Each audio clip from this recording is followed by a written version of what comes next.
Good afternoon, everyone, and welcome to the easyRights Podium Discussion on Migrants Integration and Public Services.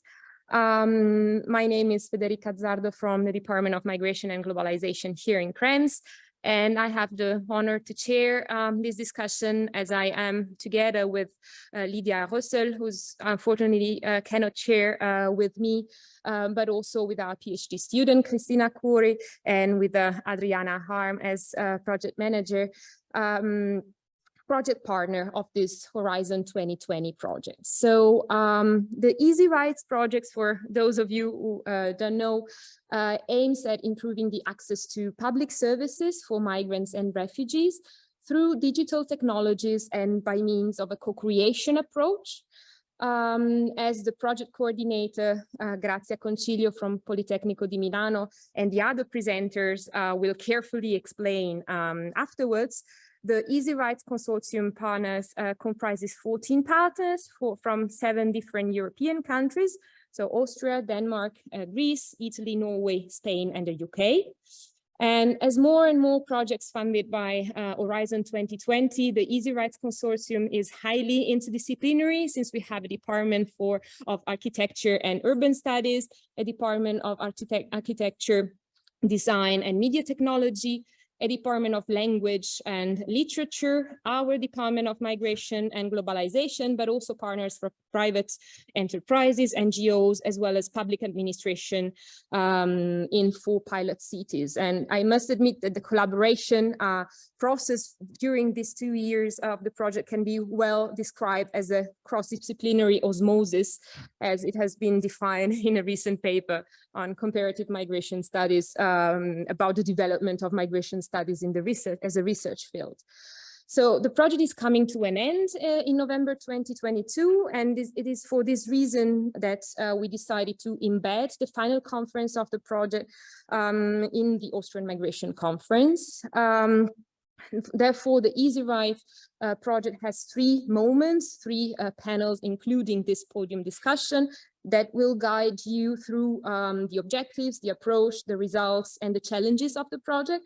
Some of them also including external speakers that could also nourish the debates and bring new perspectives on the topics of migrants integration, public services, and digital technologies. The debate will, for those of you who will attend, will span from co-creation as a research method to human rights literacy, from fundamental rights implications of digital technologies to the challenges of implementation of technological solutions at the local level. Today we will have 2 discussants or facilitators of this discussion, Luca Barani from DG Home in Brussels, who will join online, and Bernard Persinig from ICMPD, who is here now with us. I don't want to take too much time to all the presenters, but let me thank all my colleagues who contributed to the organization of the conference. So Adriana Harm, Lydia Russell, Matthias Zeiker, Tanja Schammel, Sabina Eltel, and everyone, and Cristina Curi, of course. And second, of course, I would like to thank the partnership, starting from Grazia Concilio, Mariam Karimi from Polimi, but including the whole consortium for being there and for this journey from 2020 onwards. So I now leave the floor to Professor Matthias Zeiker from our department for an opening statement, followed by an opening statement by Hinano Spreafico, policy officer of this project and advisor from the European Research Executive Agency of the European Commission, who will join online. Thank you very much.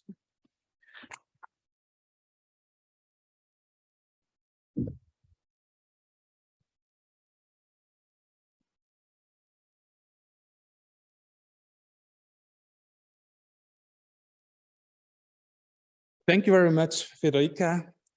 It's lovely to see you here. Welcome everyone here in Krems at the University for Continuing Education to this final conference of the easyRights project.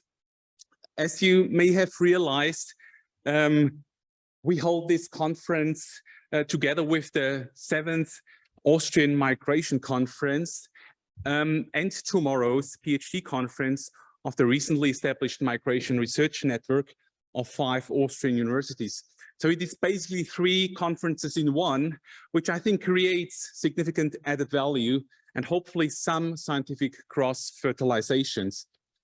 As I said yesterday in my welcome address of the Austrian Migration Conference, this kind of combining conferences and project-related gatherings is an effective way of realizing linkages and synergies between otherwise separate and quite distinct research groups and networks. For us as the Department for Migration and Globalization, all 3 conferences basically fit very well into our research priorities, which are migration processes. So we are studying at our department, a department which hosts about 15 researchers.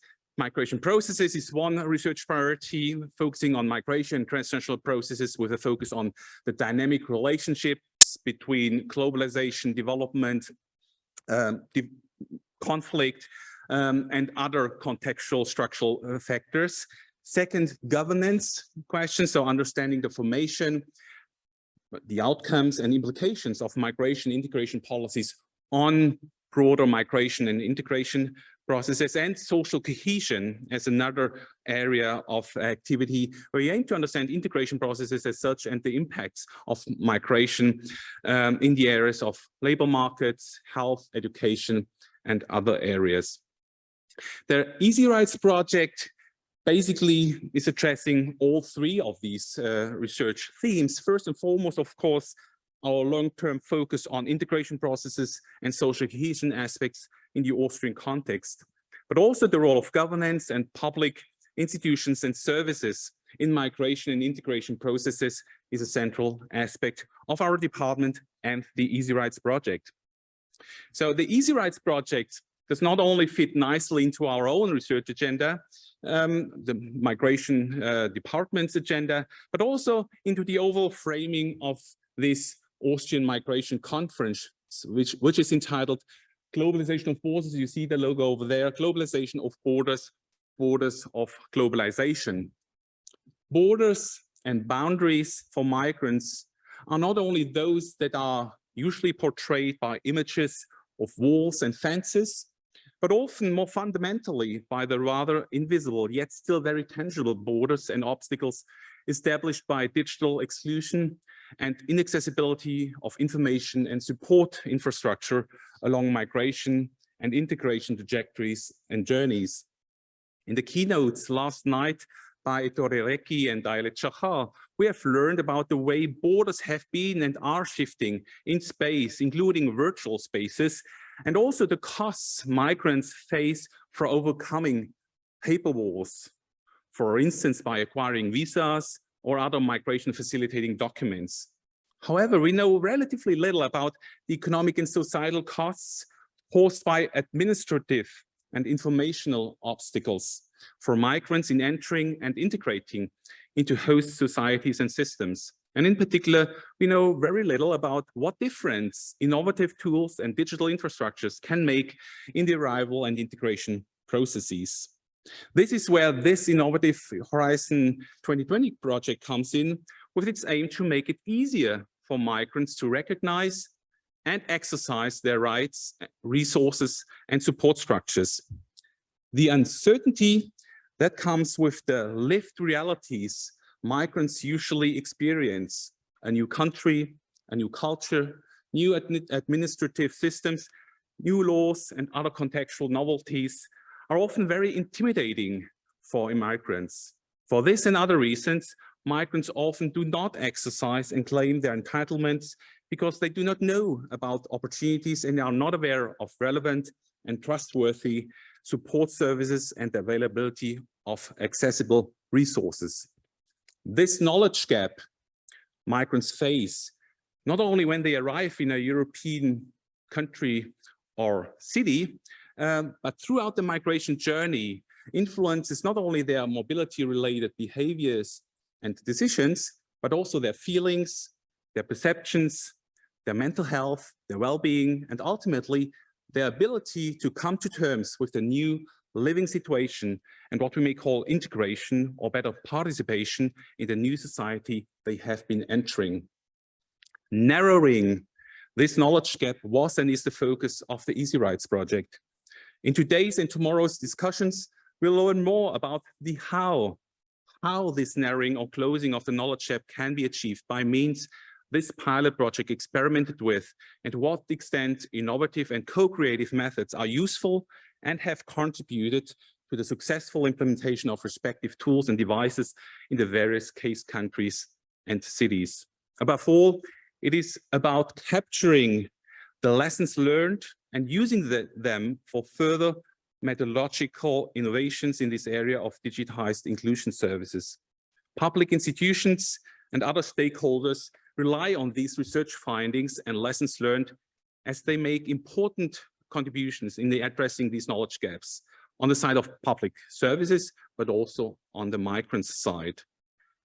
At the same time, we ourselves, that is the partners and stakeholders of this project, draw important lessons and insights from this project that will be useful for the development and design of new and future research and migrant support projects, and which will hopefully be leading to new opportunities for collaboration in the future.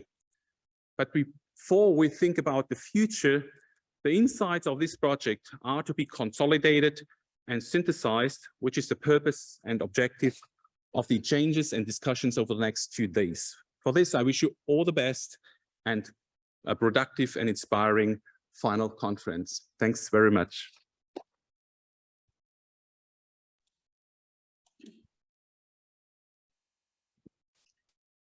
Hello, good afternoon, ladies and gentlemen.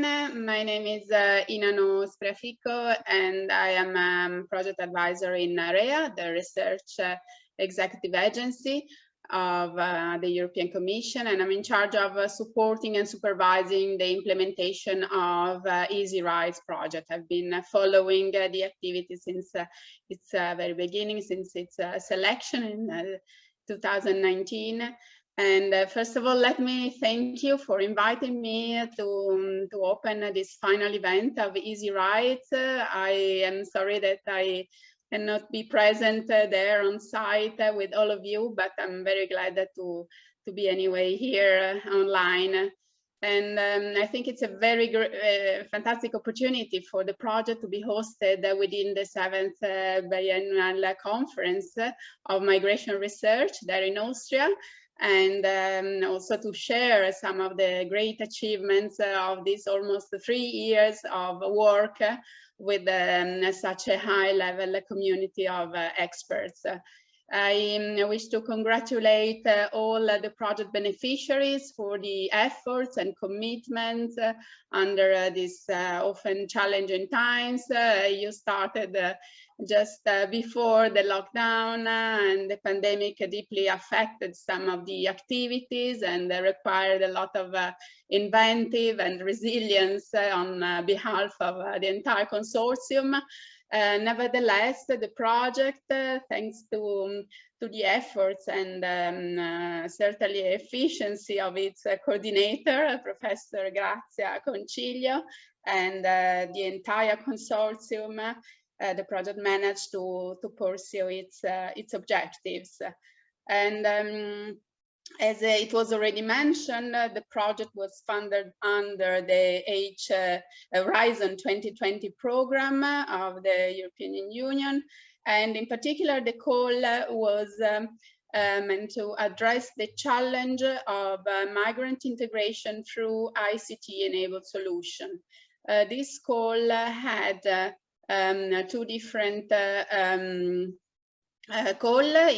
calls in 2018 and 2019, and a total of 6 projects were funded with a budget of in total nearly 20 million euros to both pilot and launch the activities.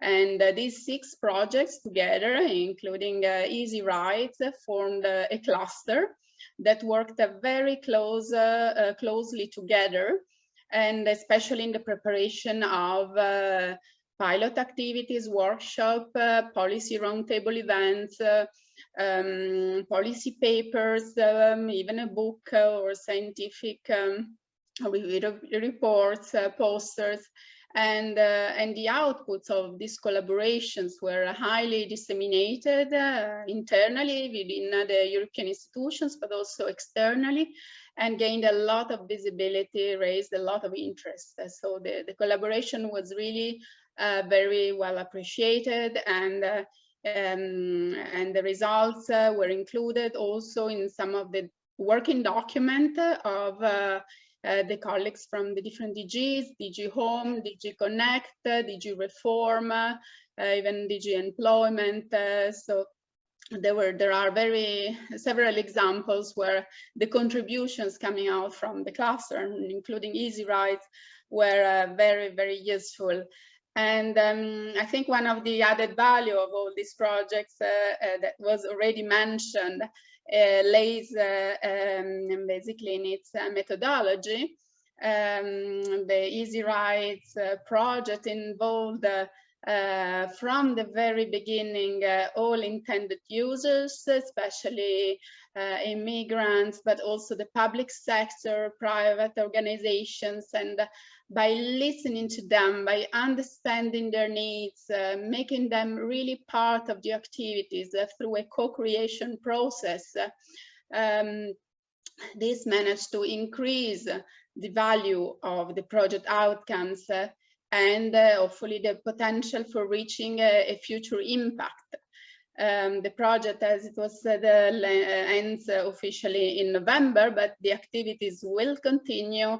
The tools developed will be improved, will continue to support the migrants in their needs. And the exploitation phase has only recently started, and possibly another also potential success is ongoing, is in the process. We will hear more about this in the upcoming presentations.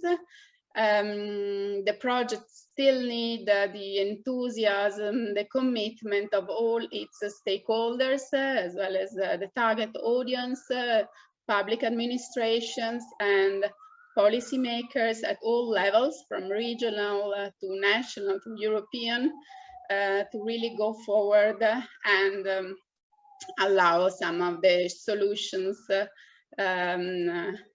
found to be uptaken, to be taken up by public administrations. So I wish a fruitful event and continuation with the project activities and with the discussions to achieve all your results and succeed with your objectives, and to make a real difference in the migrants management to allow integration and inclusion. And I thank you all for this opportunity, and I leave the floor back to the moderator.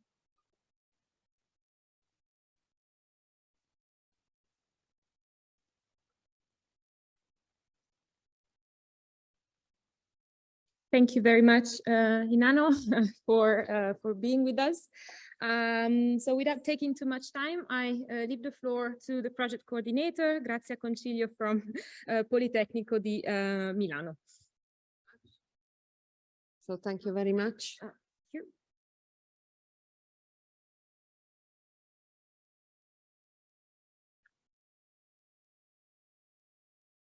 Thank you very much, Federica. Thank you very much to all our friends here at Krems. I have to say that when we started with this idea to have here our final conference, I really thought, wow, let's hope that we achieve it. And we did, actually. We are here today all together in this incredible room, and all together. This is something that also Inano underlined. We just, with some of us, we just met once. And this is because in 2 months after the project start, we were locked down. And when we could meet again 2 years after, more or less, we knew each other very well, but never were together one after the other. So this was really a miracle, and we are happy to be here again together in presence for this final conference. So first of all, thanks to all the UK friends. This was a great effort. We really thank you. The project is how to say, grateful, I have to say, and me first of all. So for those who know me, I don't like to be, you know, the center of attention. So I will be very brief and will leave the floor to those who will speak on the behalf of the project in a manner that I am pretty sure will be okay, will be valuable for you to understand what we did achieve in this project. Oops. Okay. So I will give you some insights on the project rationale, but also I will just give you the idea of what are our results, the project's results, what we did. I will not enter the details because immediately after me and my presentation, you will have two of our best activists in the project, and they will tell you more. And also in the next two sessions, we will be carrying out tomorrow in the afternoon. So you will know more about us in these three sections of the conference. Let me start by reminding that in 2017, we were in Krems, in this campus actually, presenting the concept in that case of another European project, Open for Citizens, which was coordinated by Nicola Morelli, which saw me there as well as Francesco Molinari. We were presenting there also the concept of that project, and that we were there for the CEDEM conference, and in that opportunity, in that case, in that occasion, we were presenting how we were going to run the project work, the key portion of it. So we were still in co-creation challenge because you never end with it, and with hackathons. Actually, that was the key moment for us to learn how to run hackathons. And but that project was also relevant for easyRights. So I am very happy to be here because actually the birth of easyRights was already there in Krems, you know, once in its life. So the Open for Citizens project worked onto different situations, problematic situations of citizens along through different cities in Europe. But for Milano, the last work we did was to support by making hackathons with immigrants to reduce the complexity for them to request familial reconjunction. It was just by chance. We could have worked on, you know, I don't know, problems of noisy in the city or pollution, but it came the opportunity to work on this with data for them to be able to know more about this procedure. And we developed an app whose name was My Journey, which was identifying exactly the pathway for the specific case profile of the migrants who really wanted to apply for it.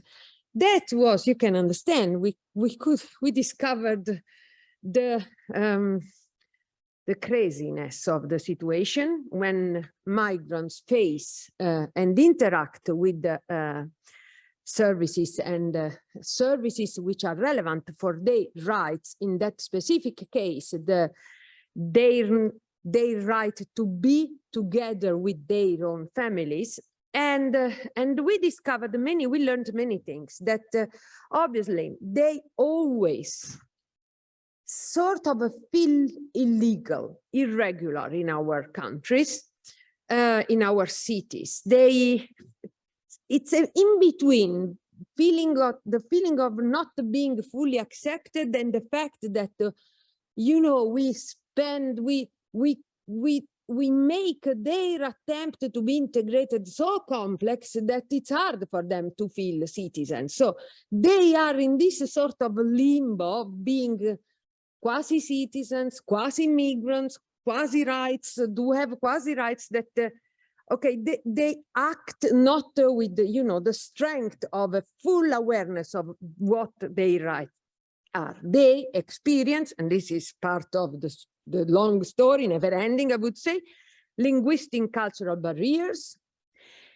They get lost in the bureaucratic complexity, as we do actually, so for them it's even worse. They get lost in the crazy organization of services. So there are services interlinked. You have to go with one first before you can access the other one. This makes them crazy. These very siloed offices that do not exchange information. So if you achieve it to become a quasi-citizen in one of the offices, you are no one, somewhere else. And also, because from office to office, they get in touch with even contradicting information. So that would be crazy for us. I don't want to think what comes in their mind. And also, very often we have created so many categories for them that they hardly understand what category is good for them to be, you know, to get a label at least. So to understand what kind of immigrants am I and what rights do I have. So this was so relevant for us that we developed this idea that actually services are there to make you able to exercise your rights, and they are interfaces between citizens, but especially migrants, and their rights. And there we need to look at to understand what's going on, what we can do to reduce all those criticalities that I have just listed. So easyRights. easyRights came to our mind, and as has been already repeated many times, it aims, I agree with Inan, we'll still be working a lot on this project. We are already committed to work a lot and longer than the project duration for this project. So aims at improving the easiness for immigrants to exercise their rights by working on services. And we are doing this by, let's say, dealing with the first two key barriers. The first is the linguistic barrier. So what we are trying to do is to reduce linguistic barriers, but also trying to provide them pathways where they can be, you know, thanks to which they can navigate throughout the service experience. But this was from one point of view. From another point of view, let's say this is in a more strategic manner, we also were promising at that time, not being aware of the incredible amount of work behind this promise, to develop an international standard for service quality that we named mediation grammar, which actually was exactly taught to be a grammar to develop better services. So a sort of system of guidelines that could drive public authorities or any service provider to produce services which reduce the amount of obstacles created between immigrants and their rights. So it's clear where we are. We are in between because we fully believe that if we improve service access, we can make their immigrants' rights, their access to rights easier, so reducing also the consequences, their feeling of not being citizens of anywhere because they go away from countries where they do not feel respected citizens. So, and it's incredible. The first thing we do is to make them feel the same. And the idea there was obviously that the more we simplify for them the access to service, the more we simplify for them the access to their rights. What we did in this first, let's say, relation, so in reducing the access, the complexity for them, or the barriers for them in accessing services, we developed two tools, the vocabulary training module, so a tool which is giving them ad hoc support to not get lost on specific vocabulary for each service, or specific for each service. You know that when migrants get in touch with the service, there is not only the complexity of a totally unfamiliar language, but the jargon that is adopted specifically, technically relevant for each service is very complex, eventually even for us. So the idea of this tool, which was developed by one of our partner, Capisci Norway, is a company in Norway, is to develop dedicated training module for them to get familiar with those terms, so that at least they don't get totally lost when they read or they interact with people within the service pathway, within the service experience. The same we did with the pronunciation. So they become familiar not only with written words, which become not only familiar to them because they know what letters come together there for that specific term and those specific meanings, but also what is the sound of those words.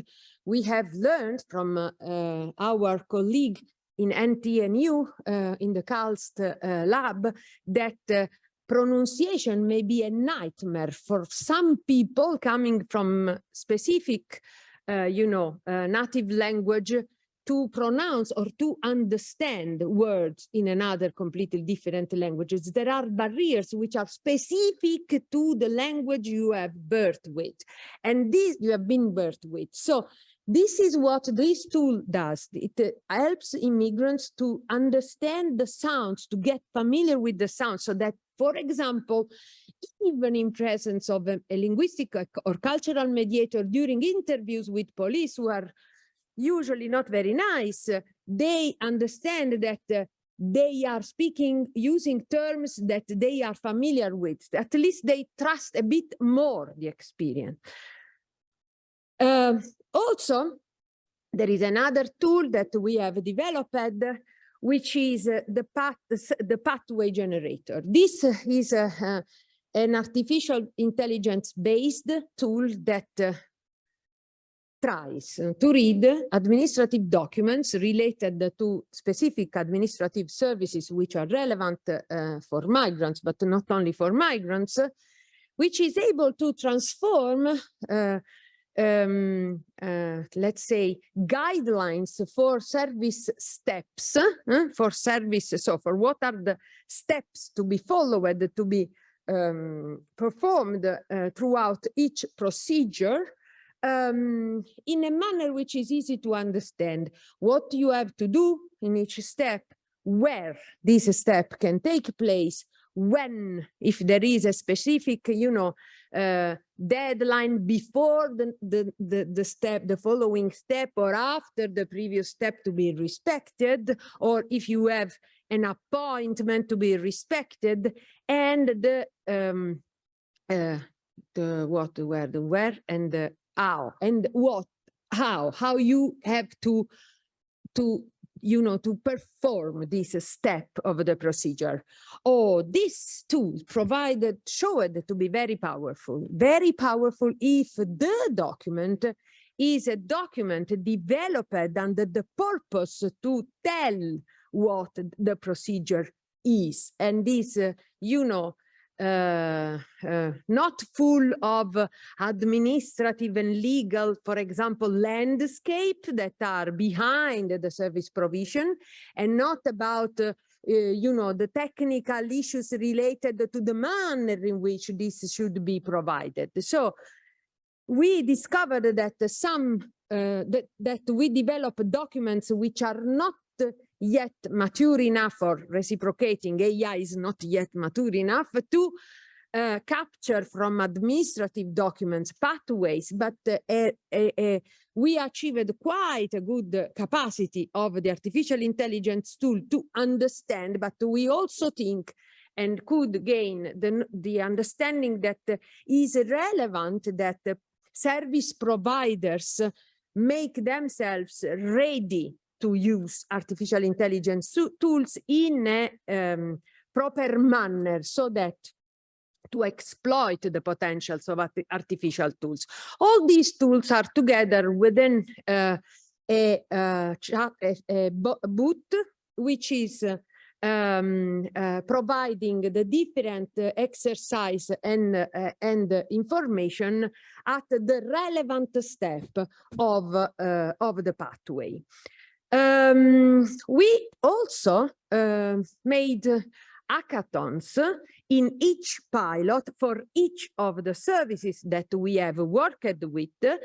And these hackathons were aimed at developing together with immigrants and with the developers and with the immigrant supporters, additional solutions with respect to those that we developed inside, let's say, the partnership, because there are things that are still problematic there, even when you think that our tools could be fully integrated in the service provision mechanisms. And these hackathons were there to provide, you know, some really relevant need that were not, some of them being trivial, I have to say. Electronic template. You can, you know, laugh out of this, but for them, having electronic templates, which could be easily translated, easily checked, or easily controlled to reduce their standard mistakes, as for being foreign people, this is really something relevant. We did this in 4 pilots: Malaga, Birmingham, Larissa, and Palermo, respectively, Spain, UK, Greece, and Italy. And we did it for 2 services per each pilots, activating in each pilot dedicated service ecosystem, so that the learning process related to our development, the perspective proposed by the project, could be deep and can keep to be deep also in the future. What are the key learnings? I will summarize just a couple of them here. So first of all, the human rights literacy is crucial when you design service, when you provide service, when you explore even the need for services out of migrants. We need to know what the relevance of rights that we risk to undermine if we do not provide accessible service. This is crucial. Second, the value of immigrants in co-design activities is not usual. Is not usual. We help them to become citizens by doing this. And this is something that we are trying to prove also with the standard citizens, but doing this with migrants have a higher value. Lack of ad hoc assessment standard. We have no way to judge services out of users' experience to understand whether they are effectively usable by immigrants. And also, we still need to deal with frugal solutions. We do not need to go to the moon to solve some of the problems that are there for migrants. And we look for, you know, I don't know what kind of advanced platform. Some of the problems can be solved in very simple ways, with technologies which do not need whatever stratospheric, advancement, and they may be valuable.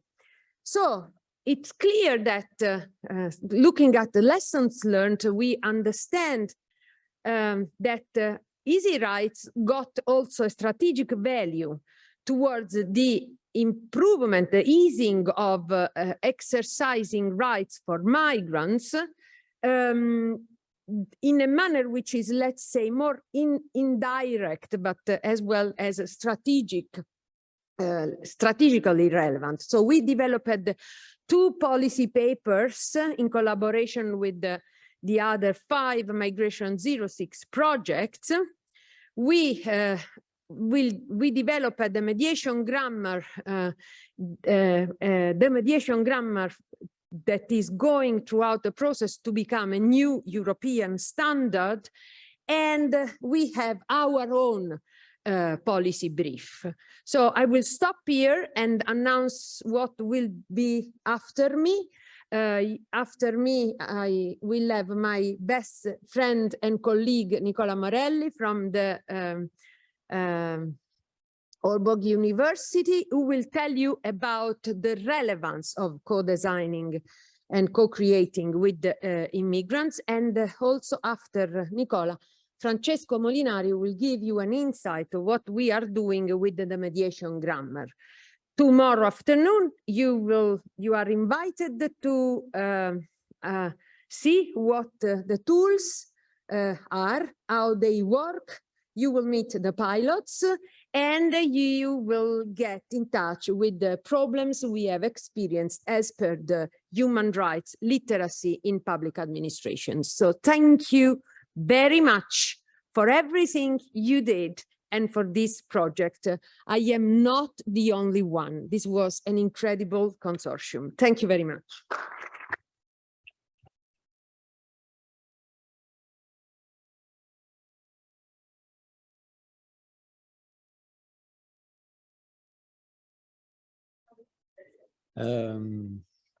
Yeah, not super practical. No, that's here.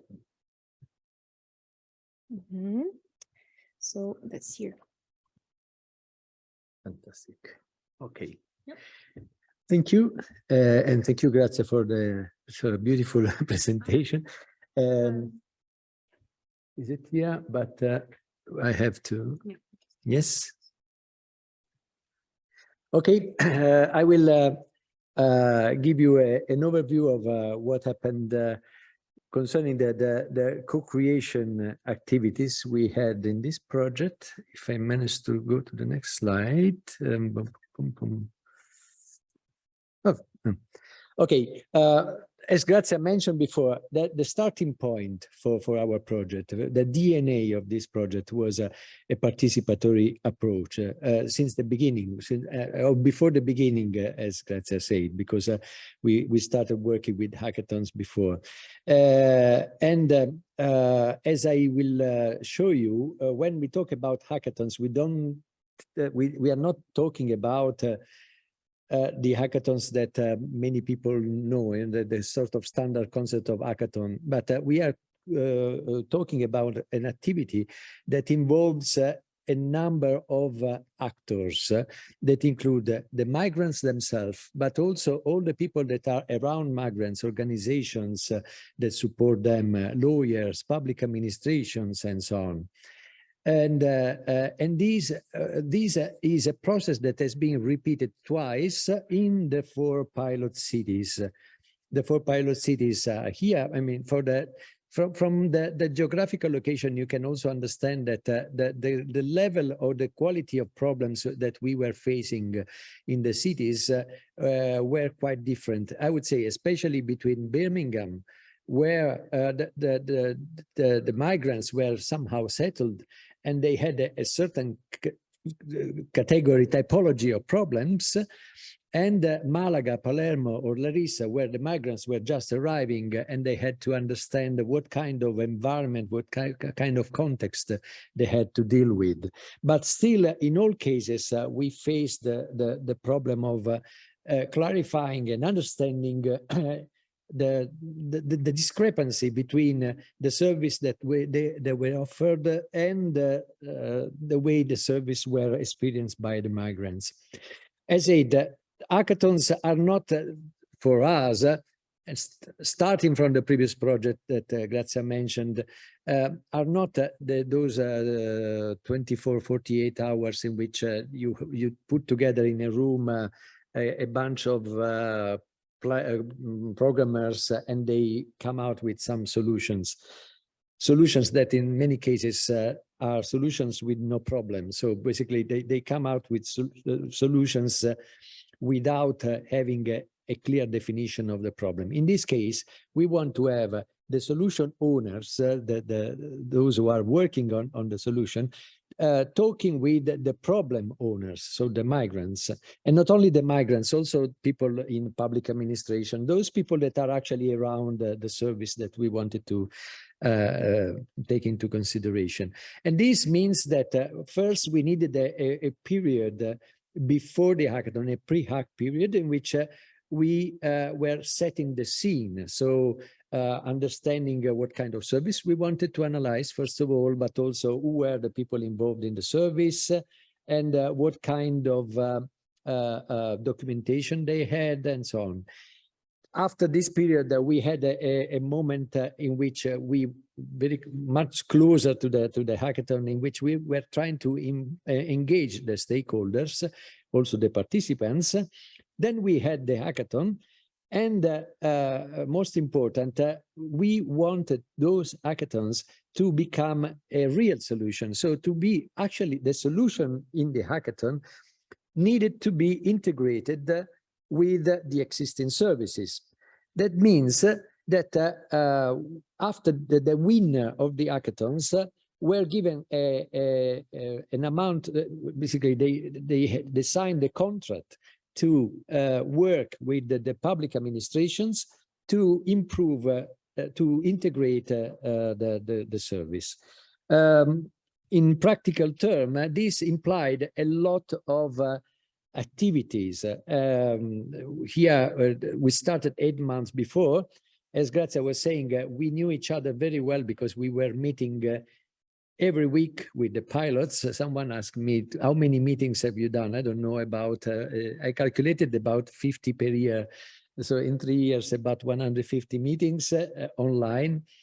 That because we had to start, as I said, from the identification of service 8 months before. And also we were working with pilots, with people in the pilot, our colleagues in the pilot, which were you know, when I say we, I mean me, Grazia, and my colleagues at Aalborg University Polytechnico have a sort of design approach, but we had to somehow share this design approach with the pilots.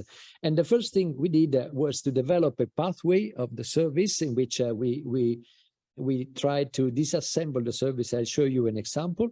Then try to identify who are the stakeholders to be involved, also the documents I'll show later. And then going closer to the hackathon, we had a rehearsal because even the rehearsal was initially for us, for all the pilot members, to understand what kind of atmosphere there should be. Consider that, as Grazia said, all this was done online. Hackathons have never been online before the pandemics. And in fact, at the beginning, we had to hire some expert in online hackathons, but still a lot of problems, because you know that the most important component of hackathons, the very reason why people participate to hackathons is because they are a social event. And how can you reproduce this social event in an online setting? And this was important. So we tried to rehearse the hackathon to understand what could be done to, and also for all of us to figure out how the hackathon online could be, to generate a challenge, because as Grazia said, we had those 3 services. We decided which service in the public administration we wanted to work on. How could we possibly imagine the integration of those things? How could we possibly give as much information as possible to the participants so that they could actually use those components? It was like playing with Lego, and putting them together. And then closer to the hackathon, we also involved the participant. We gave, for instance, them some of the tools developed by Capiche, Karst. We gave them those tools to understand how they work, and so to play with them so that they could be more familiar during the hackathon. Then we had the actual hackathon. The hackathon was sometimes was 2 days, but for the last hackathons, the hackathon lasted 1 week. So we started on a Friday, but not 1 week continuous people working 1 week on that. But we started on a Friday, gave them some information. They had the time to elaborate the information. We were meeting I don't remember if every day in the week or 3 or 4 times in the week, and then having the final presentation of the hackathon. And then 1 week after we started the work, after the hackathon, we started the work for developing the solution together with the public administrations. This is an example of the journey. So as I said, we needed to have a sort of common language between us, the pilot managers, and the other stakeholders. So we need to have a common way of understanding services. And since I've been working for many years on service design, we learned that the best way to describe a service is to disassemble, to decompose it in the various steps of the service in time. And so we had this time sequence in which we asked our pilot managers to describe their service. And this gave us the possibility to understand what is the user experience, or the needs that emerge, the actors that are involved in the process. And also very important, Grazia mentioned the pathway generator. The pathway generator was analyzing some documents that were emerging, were used during the service. And those documents, using the journey was also a way to understand, extrapolate all the documents needed for generating, for building the pathway generator. And another tool we used was the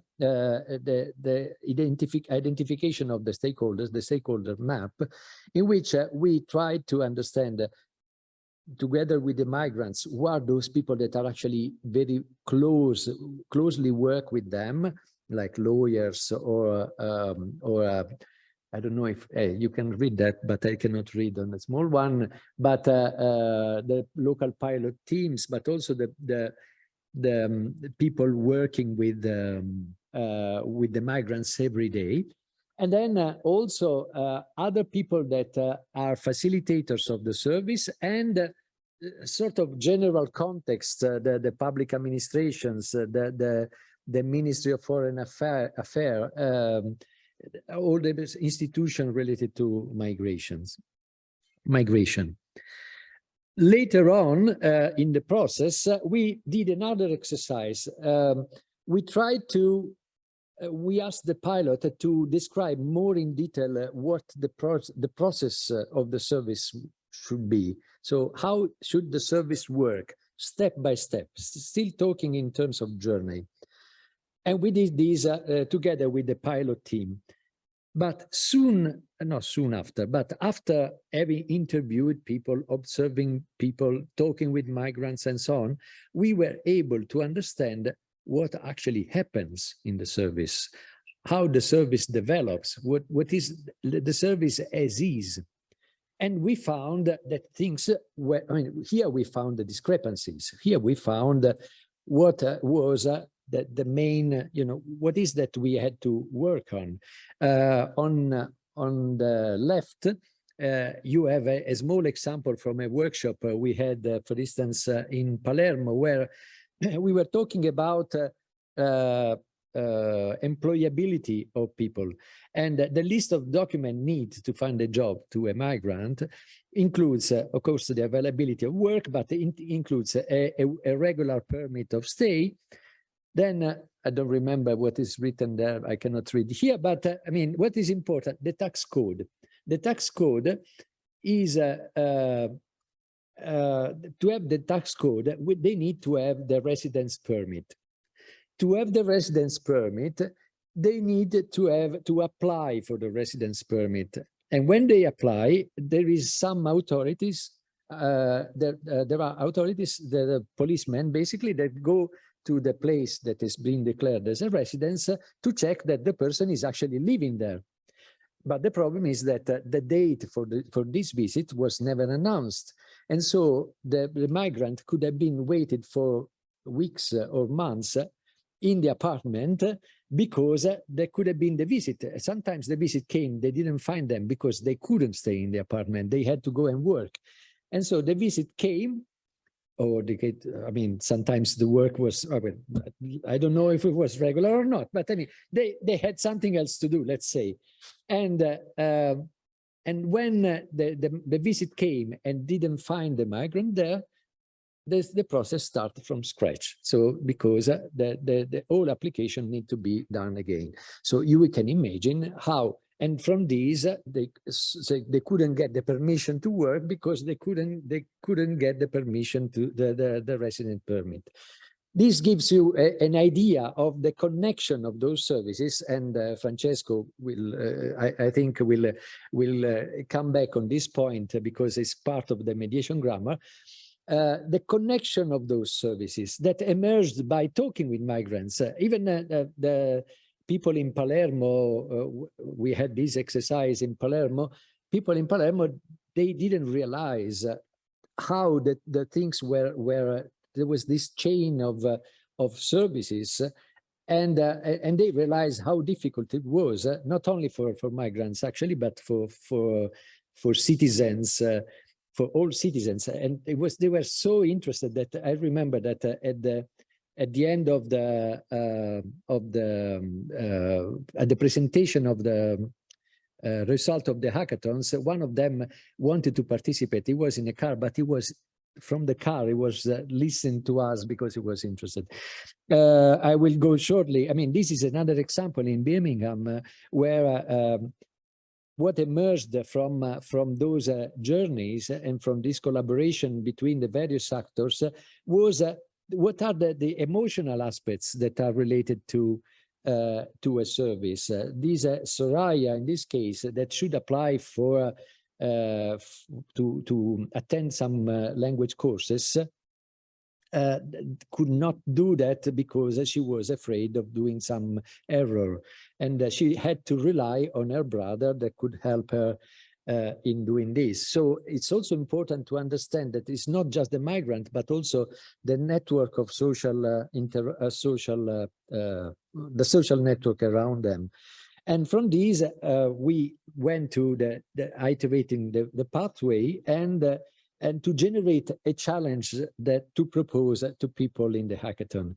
I will be short here because I spend all my time in examples, but the hackathon was based on the initial communication that I mentioned.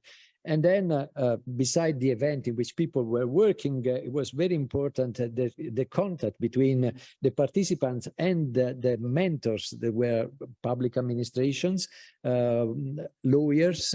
We had a lot of lawyers, and some of them is here, collaborating with the migrants. And finally, also the process of the award of the jury was also very interesting, not only for the migrants, but also for those who participated on the other hand, on the hand of the side of the public administration. So to conclude, the whole process of co-creation was not used only for the co-creation of the solution, but also to frame the problem, to understand how the problem had to be structured, and the solution, together with the knowledge, was exceeding the knowledge and the experience of each of the participants, and made it possible, where it was possible, also to consolidate the solution and the integration of the solution within the public service. Sometimes it was easier because all the participants were involved since the beginning to the process. Sometimes it was a bit more difficult because the participants were, for instance, participating, so the public administration were participating only to the final presentation of the solutions. So it's not, I mean, not talking about a complete success story, but as any project, I mean, it's a continuous fight, and with Grazia at the command to lead the fight. But it was a process that it was very strongly based on this process of participation and co-design. Without that, the solution could just be probably diluted and lost in the nowhere. Okay, and this is the end of my presentation, and probably we discuss later for the questions. And I leave the floor to Francesco Molinari.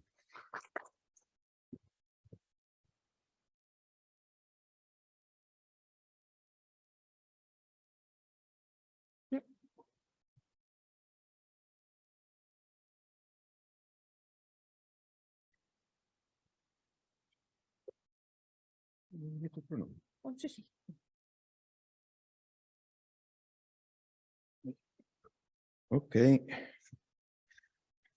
So good afternoon, and thanks also from my side for inviting me to the floor. It's also for me a pleasure to be back. I've been consistently here for long, and then I stopped, and now I'm back again. And so I'm personally happy to be here and see some familiar faces also from the place. My task is to introduce you to an ongoing exercise which we are carrying forward in the remaining time left before the end of this project, easyRights, but also beyond the deadline, let's say the contractual deadline of this project towards the European Commission. And we are carrying this out in collaboration with CN, which is the European Standardization Committee, which is a sort of umbrella organization gathering the national standardization committees of the member states, each of them being engaged in promoting the creation of standards.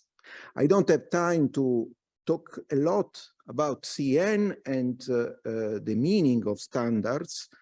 To some extent, my presentation will clarify at least why we thought about developing what we named already in the project description, a mediation grammar, as an experiment in standardization. Anyway, what I would like to stress here is that the process, and especially the landing of this process into such an endeavor, was not predicted at the beginning of our activities. It matured across time, and so we realized that this was needed output of our activities. And I also stress the fact that any person seated in this room may still ask to join this effort, which is the effort of developing a document for the public domain, which will be drafted by us, discussed during the remaining months of the year, and published in draft version in spring next year. This document will be a guideline accessible to any stakeholder from the public sector, from academia, from NGOs engaged in support to migrants, refugees, and so on, to offer another perspective to the evaluation of their activities in favor of migrants. This document will contain descriptions centered on these three pillars, which are the three components of our proposed standard. The pillars are about three major impediments, which, as the speakers before me stressed, we realized as very important and in many cases taking the shape of real barriers to the integration of the migrant population in the host countries, regions, and cities. And as you can see from the titles, we are not interested in exploring the aspects related to service delivery and the effectiveness or efficiency of service delivery from the perspective of the processes leading to the delivery of the services we are talking about. We are mostly focused on people, which people, the beneficiaries of these services.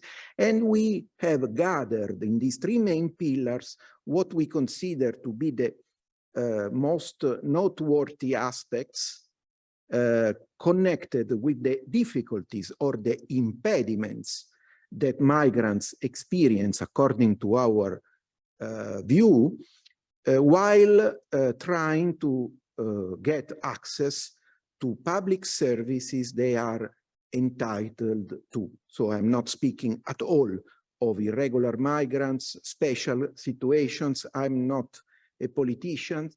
I just I'm trying to make a case in favor of these members of the population of any democratic country, because I know that if we reach a consensus on minimum requirements for service delivery to these people, we will also implicitly do a great benefit to normal people, to native citizens who may have, in some cases, experienced the same difficulties in accessing the bureaucratic jargon with which norms and regulations are written, or in receiving adequate information regarding what needs to be done to access a certain service, or in being exposed to connections between different public sector bodies and agencies,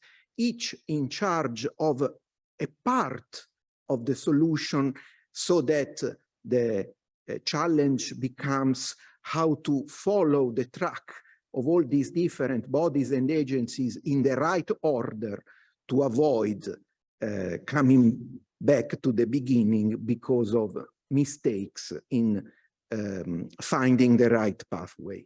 So this is the focus of our attention, which we summarize in these three headers, each of the three being associated with three further dimensions. I don't have the time now to describe in more depth what we are trying to define, first of all, as minimum requirements for this standard.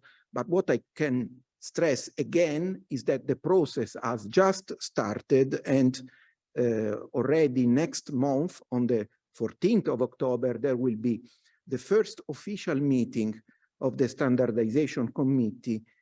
Each of you can ask to become part of under very simple conditions in terms of identification for legal reasons. So basically, the standard we are thinking about will be agnostic in terms of target services. And this is obvious, as it is not process focused. It is also process agnostic, because results of its implementation will not depend, for example, on the nature of this service in terms of existing or prospective automation and digitalization. We are as interested in conventional services as we are in digital or digitalized services.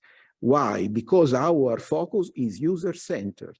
Our definition of performance is inextricably related to the outcomes and ultimate impacts on the beneficiaries of this service delivery machine.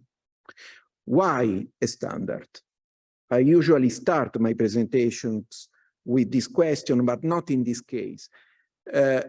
Because what we realized at the very beginning of this project, and even before then when we wrote it, so far before the wave of reforms which took place in 2020 during the pandemic phase, basically on what is still named the Common European Asylum System. What we realized a while ago, and I bet with you it is still the case like this, is that despite what is written in the high-level policy documents of the European Commission and the member states, that is the migrants, or in general, the third country nationals crossing the European borders and having legal entitlement to be part of our community, should be handled, should be treated in the same way, irrespective of the port of their disembarkment. This is materially untrue, and we consider as an integral part of the delay or the incomplete definition of an assessment system for this very important statement to be verified in practice. We consider as part of the problem, and therefore part of the solution, the lack of a standard like this, which we are proposing to introduce through this joint and public and transparent exercise that I was mentioning in the beginning. Very quickly, we took the inspiration from two main sources. One is this standard, which is still operating in the United States, as you can see, adopted on a voluntary basis by the majority of US states, which basically defines not the maximum, but the minimum requirements for school children leaving or finalizing each grade of their education. This is something we are trying to mimic in this proposal, and we consider this as one of the best inspirations, because otherwise, knowing that we will have to deal with member states, it would be almost impossible not to propose something that is voluntary, and especially not to propose something that only defines the minimum rather than the maximum or ideal requirements. The second source of inspiration, which was already in this in the beginning, in the conception phase of this standard, is or should be familiar to all of you being in the domain of education, is the Council of Europe's Common European Framework of Reference, which defines by means of short statements, which we name can-do descriptors, what kind of empowerment is associated in terms of language and culture to each predefined level, which, as you can see, uses letters and numbers to characterize mastery or proficiency in a certain foreign language. We are replicating this approach in our own measurement approach, where, as you can see, and again, I don't have time to go more deeply into the details, but I will do that together with the members of the Standardization Committee. What we are going to do is to define these minimum requirements for each of the three macro dimensions of the mediation grammar: language accessibility, information adequacy, and actualization of rights. And in turn, for each of the three sub-dimensions where we have used only the capital letters A, B, and C to define the level of proficiency, or if you prefer so, the level of empowerment that can or should be allowed to service beneficiaries by each involved administration. And so the task will be for participant public sector organizations to use a similar approach to what the leading education centers in the domain of languages, this is an example from the English language, routinely do while trying to evaluate the mastery, in this case, in English language knowledge of their pupils. What we have on the left-hand side is the maturity scale, beginner, elementary, intermediate, and so on and so forth. And what we have on the right-hand side is a collection of different tests authored by different educational players, each leading to different numbers in terms of scores, but ultimately all of them needing to be reconciled with the standard, the CEFR standard, which is common to all. A similar approach we are proposing, namely to invite all public sector organizations interested in adopting this standard to do similar evaluations of their performances, but only reflecting on the evidence gathered from the beneficiaries of the services we are talking about. So to conclude, this is a standard for evaluating public services and guiding public administration to design and deliver services that fulfill migrants' rights. It is a collection of minimum requirements for enforcing rights that are mostly informational, and it aims to provide a common basis for the harmonization of public services to migrants and refugees across Europe under the perspectives of quality of communication and effectiveness of information delivery. This is what we are now defining in terms of final document, which will result from the activities of our standardization committee. At the moment, we have an internal draft, which will be disclosed prior to our next meeting in the beginning of October this year. Everyone will have the possibility of participating. It's all from my side, and I remain open to your questions, should you have any. Thank you and good afternoon.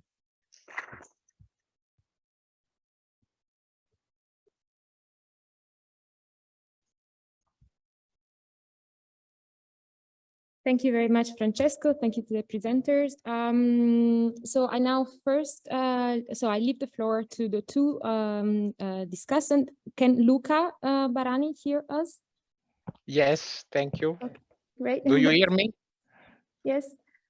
So here the idea of the discussion is to trigger, to launch some questions to the project more or less, and comment on what has been presented so far. So I don't know if Bernard, you want to come here? Yeah, and so that you can. I first leave the floor to Bernard from ICMPD, and then to sorry, because I will need to leave in 12 minutes sure. at 5. But if I could, sorry for absolutely, no, that's fine. Yeah, okay, absolutely. thank so I leave, then I leave thank the floor to Luca Barani first. Absolutely. Sorry. Yeah. So it is a pleasure to be with you, even if at distance. I'm also very interested by the topic.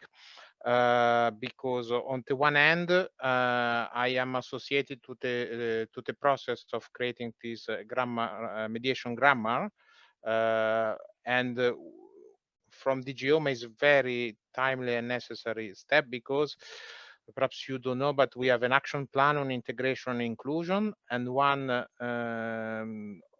mainstreaming priority for us is effective access to basic services for migrants and refugees. And the key operational word here is effective. So refugees or migrants have certain rights, they have certain faculties, but if they don't use them, if they don't actually have effective access to them, these are not going to benefit neither them, the individual in questions, neither the society. So I clearly support most of what was being said and what was pointed at in the previous intervention. However, I just would like to also perhaps to add, in my view, an important caveat, because you understand correctly, easyRights is a European, is a Horizon 2020 funded project that is very much on the providing IT solutions, so creating IT apps or IT instruments, tools, or standards. But in my view, in order to guarantee an effective access to the rights or to the basic services to which the individuals are entitled, be it migrants, refugees, or citizens of European citizens or the nationals of the country in questions, in my view, is very important to have a couple between the online and the offline, because we know that the most vulnerable migrants, among which you have refugees, sometimes either lack the skills, or they lack in trust of giving their data, or to trust a dematerialized process. So in my view, it's always important to couple online provision for access to basic services also with an offline support that is which is also necessary for the most vulnerable.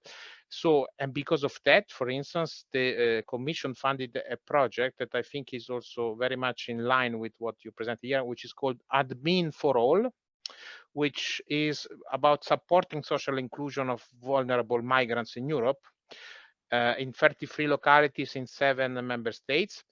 And the point was to train over 1,000 local service providers in different cities, which are or not at the forefront in interacting with these vulnerable migrants, because on top of providing IT solutions, is also important to train the people to which these people can come face to face. I'm thinking exactly what was mentioned, an example of police visits or control, because of course there you have a clear trust issue sometimes between migrants and the local providers, specifically in the cities. And this, in my view, is an important aspect that, in my view, it should be underlined.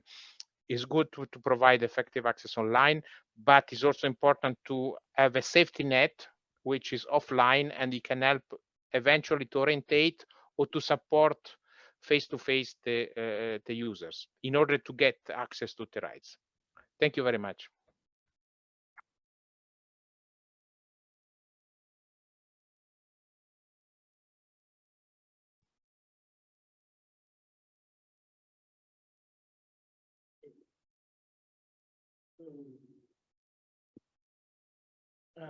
Thank you very much, and thank you for the invitation to act as discussant here.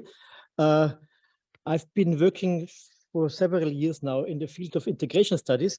And as I already have said in another meeting today, I'm now for some 40 years a political scientist, and during this time, some deformation professionnelle sets in, and it can't be prevented.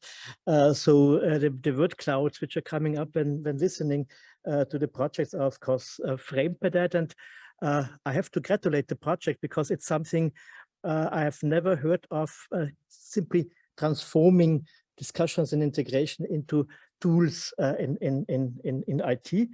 But nevertheless, for me, not IT associations came up, but two main associations came up when listening to your presentation.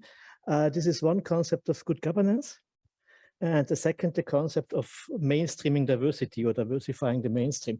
And I would like to focus on that because I cannot really comment on the technical issues which have been presented here and the procedural issues, because I'm simply not accustomed to it. But I would like to start with one point which has been mentioned now by the other discussant, the question of trust and the question of access to digital services and the issues of communication. When we look at administrations, and I think this can be said for all European countries, although I don't know them, of course, but administrations, public administrations have a general problem I see, which is their silos. So I've been working for public administration in the 1990s for the city of Vienna and have consulted several. And in all the public administrations, you see that it's very hard to enter after a certain career in private sector, other sectors. So recruitment is done for people, say, finalizing education in university or whatever. And then there's a continuous training and career path in this organization, which is shaped by attending trainings and courses provided not by universities or other institutions, but by internal training institutions. So you have a silo situation in many of these institutions, which means that the cultural capital of the institution is shrinking because they're not taking in people from other backgrounds and with other experiences. So on the other hand, we have a situation where in our societies, diversity is growing, not only migration-induced diversity, also in other areas. And these two cultures kind of diverge continuously. So for me, the argument was very interesting to develop a tool for migrants to better understand these processes which are going on. And I also think that this co-development is a possibility for the administration to learn about the lack of cultural competence they will have in some areas. But I'm really challenged by the idea of how to implement it.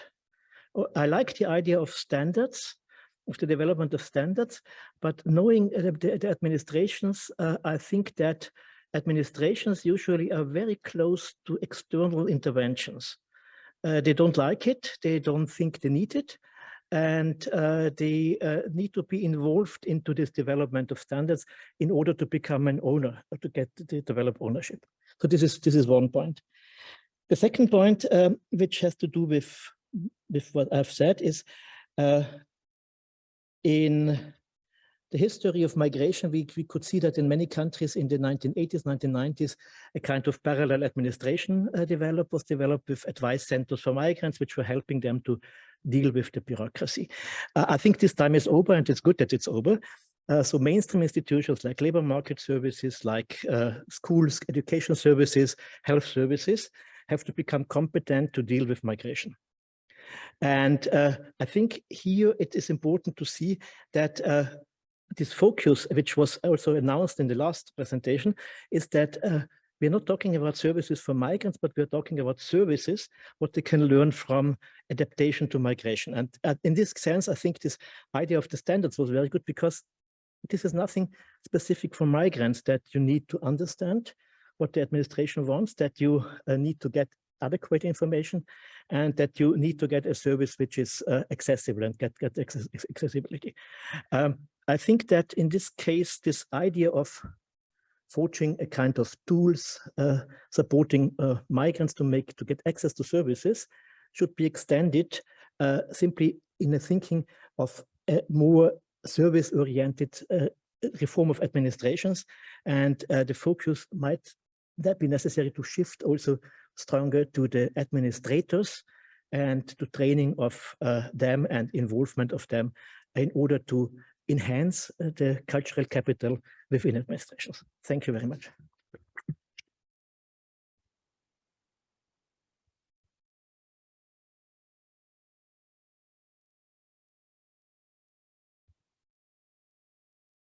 So thank you very much, Luca, if you're still here.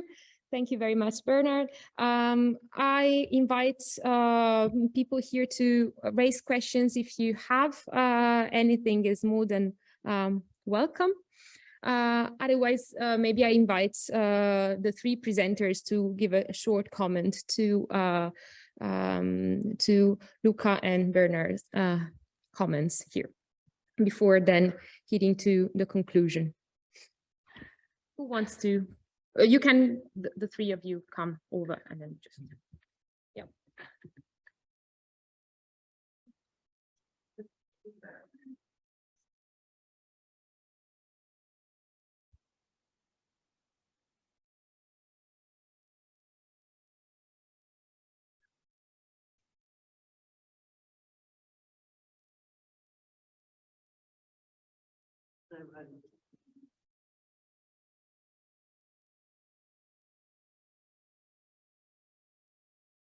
Hello, can you hear me? That's very good.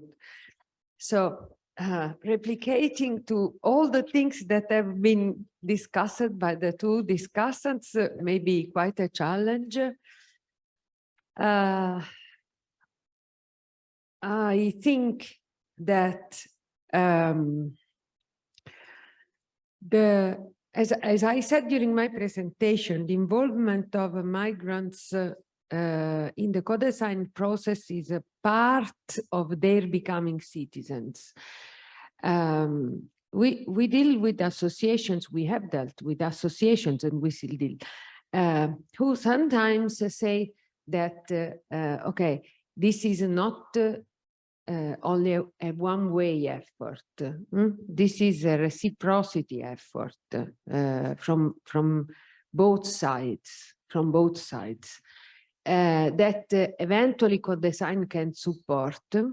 And I think that, so I like the idea of mainstreaming diversity and the challenge of conceiving a culture of diversity. But I think diversity should not be an object. I have to be honest with you. I think diversity should be the kind of society producing culture.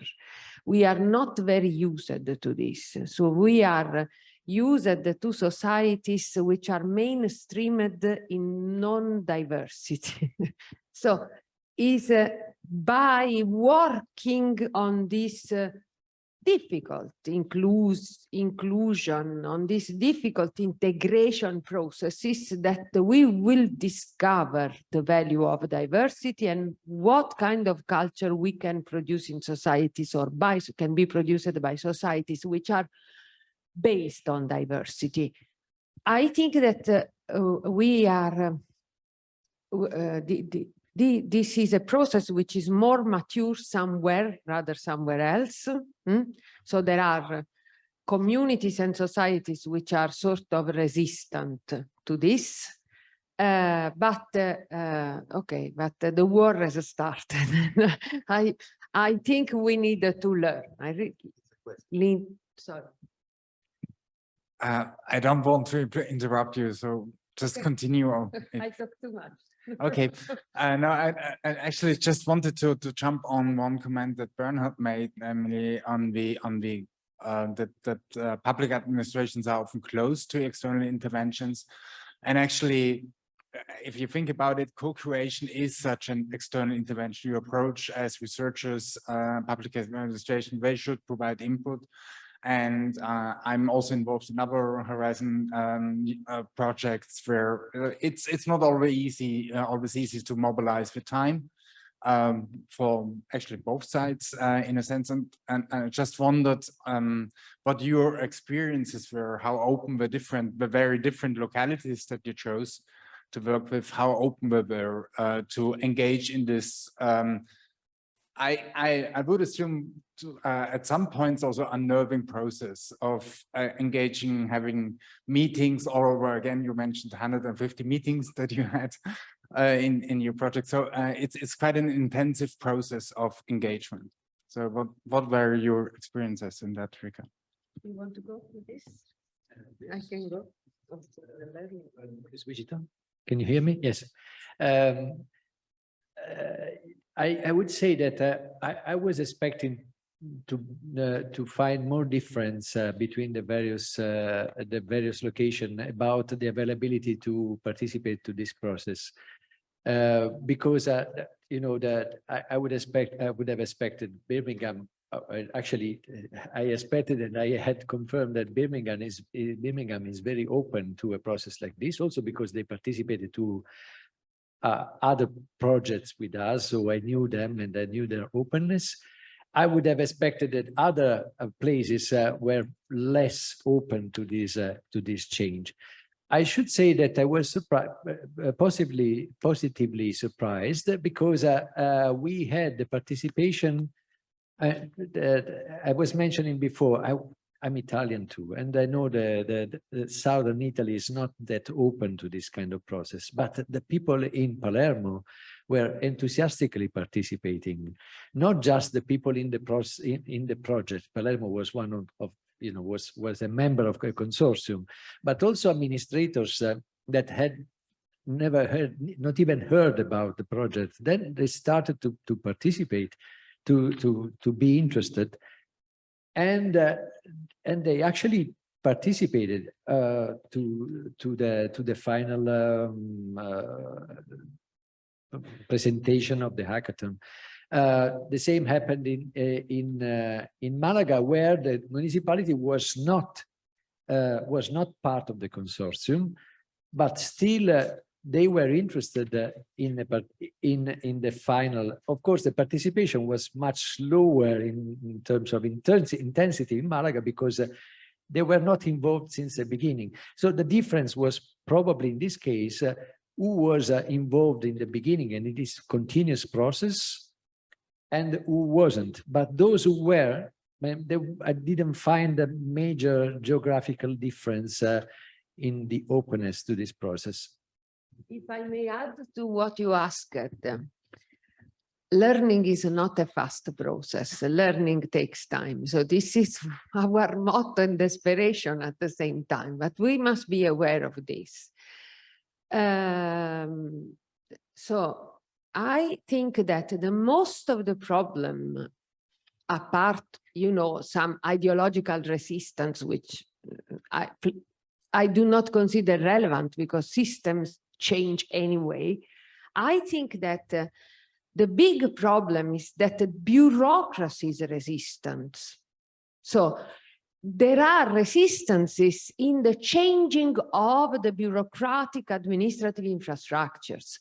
That's the biggest problem. This may become an obstacle to learning if we are not able to, to make it mature together with the minds of the administration. And that's the big challenge. It's not in people the problem, it's really in the manner in which the structure, the organizational structures is, resisting to change. And this is related to the bureaucratic rules. So this is a sort of, viscid circle. And this is why we are convinced, I hope that I can talk with a we there, but for sure me, we think that we have to work on different sides. So dealing with people, dealing with policymakers, dealing with standards, and I will be back to the comments that we received from the second discussant, dealing with the policy guidelines, so working at different levels, eventually stressing and fighting with some of the public administrations is our way to, to be disruptive, eventually step by step or bite by bite, because things are changing in this direction. So you can find some more resistant, some less, but it's clear that if they register 10 mistakes in birth registration in Larissa, and they just registered the 10 kids from the refugees camp. Oh, come on! So you should do something to improve the things, and this is so. Eventually, and also we need to deal with it. So it's clear that migrations will not stop, and so I think that all these things together are driving a transition, let's say, towards what he said, which is still far away, no? A culture based on diversity. Oh my God, I see this like a dream right now, and coming from Italy in these days, I have to be honest, I am eventually a bit worried, but I really think that we do not have one way. We should work on very different levels, at very different levels of the administration. So now if I think about the new law that was done for the asylum that is working all over, we could experience how relevant this will be for human rights literacy. So this was, oh, okay, you did something. Now there will be some resisting, but some will start working with it. So change in the rules, change in the norms. They can feel the norms not, being produced, but they will start to cope with it. And that's going back to the mediation grammar. Cities are with us, not many. We have done a long engagement work, an incredible engagement work. We have achieved to have with us some additional cities with respect to those that were pilots of our projects, but also the Eurocities, one of the biggest network of cities in Europe. They will work with us. The procedure of the standard development is a co-design procedure, a bit, let's say, hard to be implemented, because you can understand, we at the kickoff meeting, we were almost 50 people there. Some of us being a representative for themselves, so individually, staying there, or some of them being there on the behalf of specific organizations or institutions. So it's a quite complex procedure, but these procedures is planned to have 3 steps before a final draft is finalized.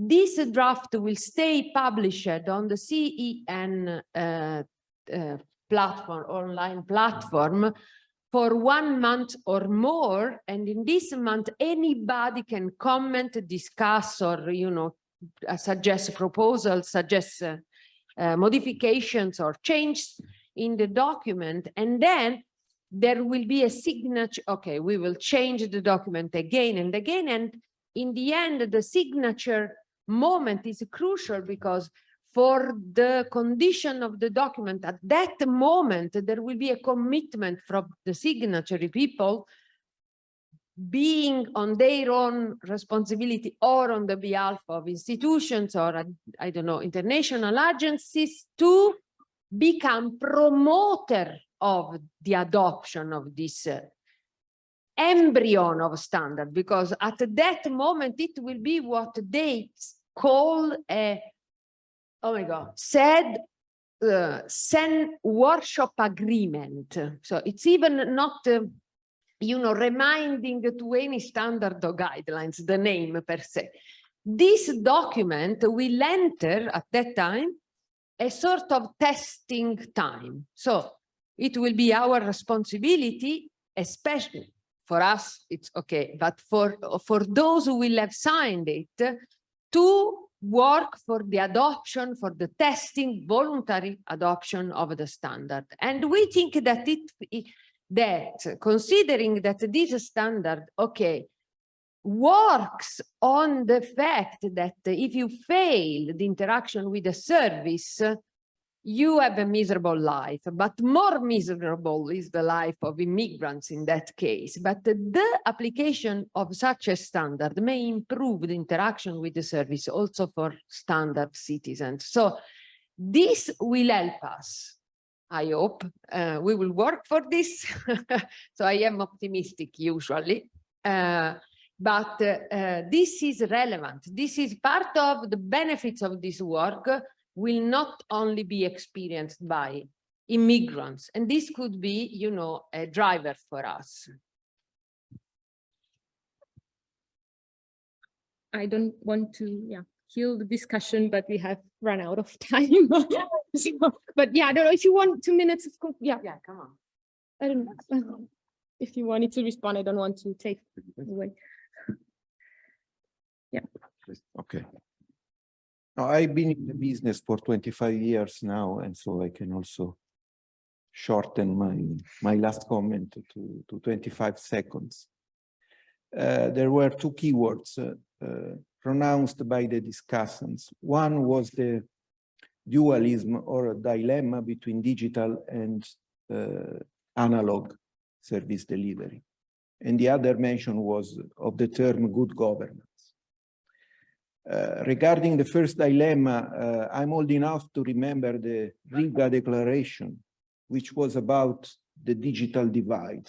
The promise was back in 1995 to solve the issue of people not being familiar with ICT technologies and transform public administration entirely through ICT in the direction of good governance.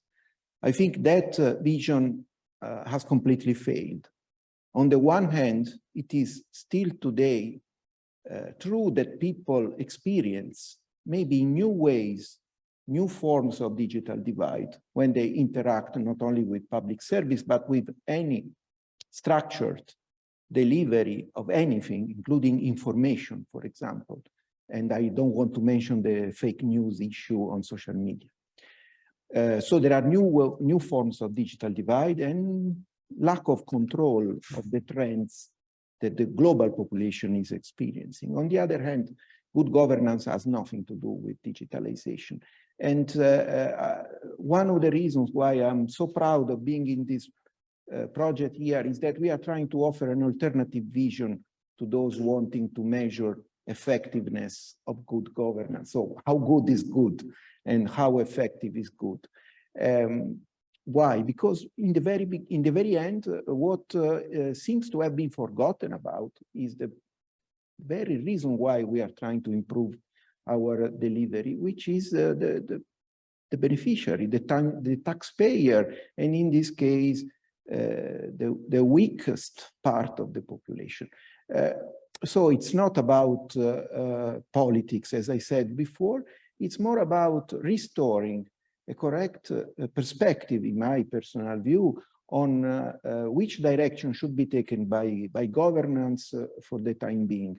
A bit less of a static and automated implementation of the rule of law, a bit more of creativity, co-design, co-creation, interpretation of cases, circumstances, and especially people. What is missing in this scenario? Measurement. Unless we find new approaches to measure our performances in this different perspective, there will be no way of making progress, because no, it's like trying to inscribe a square into a circle or a circle into a square. We cannot think of using measurement systems which were conceived of to serve the needs of a top-down, digitally inspired and overall neutral perspective towards the digital divide, using the same measurement systems, try to assess the direction we want to take after revolutionizing our vision. So for me, there is a lot to do for scientists in public administration, and I'm proud, as I said, of being one of them. Thank you. Thank you very much again. Thank you, Federica.